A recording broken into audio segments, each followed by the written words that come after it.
Gold man, politician, పైల్వాన్, ఇలా చాలా రకాలుగా అందరూ మిమ్మల్ని అభివర్ణిస్తున్నారు. అసలు మీరెవరు?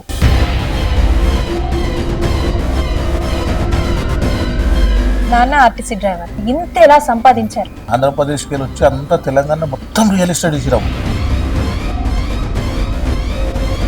అందులో వస్తుందా డబ్బులు?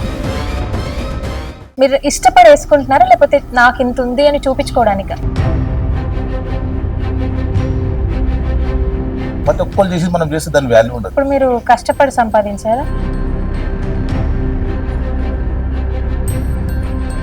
చాలా రిస్క్ ఇది, మనం అనుకుంటాం కానీ 100 ఎకరాల ల్యాండ్ ని, అది గవర్నమెంట్ ల్యాండ్. అది గవర్నమెంట్ ల్యాండ్ మీరు ఎలా ఆక్యుపై చేశారు?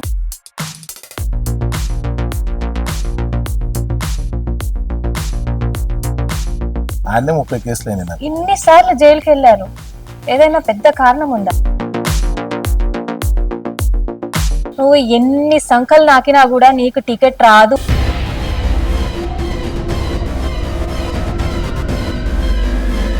బెదిరించడం, చంపడం, ఇలా ఇదే.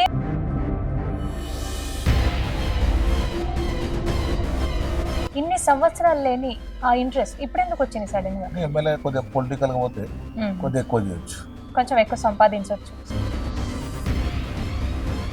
తెలంగాణ ఉద్యమకారుడిగా మీ పాత్ర ఎంత? రోడ్ల మీద వండుకొని తినడం. బీఆర్ఎస్ పార్టీ అధికారంలో ఉన్నప్పుడు చాలా మంది దోచుకున్నారని ఒక వార్త ఉంది. మీరు కూడా ఏమైనా అలా దోచుకున్నారా? 100 గజాలు కంప్లీట్ చేసిన చూపెట్టాను ఊరని. ఒకప్పుడు దందాలు చేశారు, ఇప్పుడు ఇలా ప్రశాంతంగా కూర్చున్నారు. ఈ ట్రాన్స్ఫర్మేషన్ ఎలా?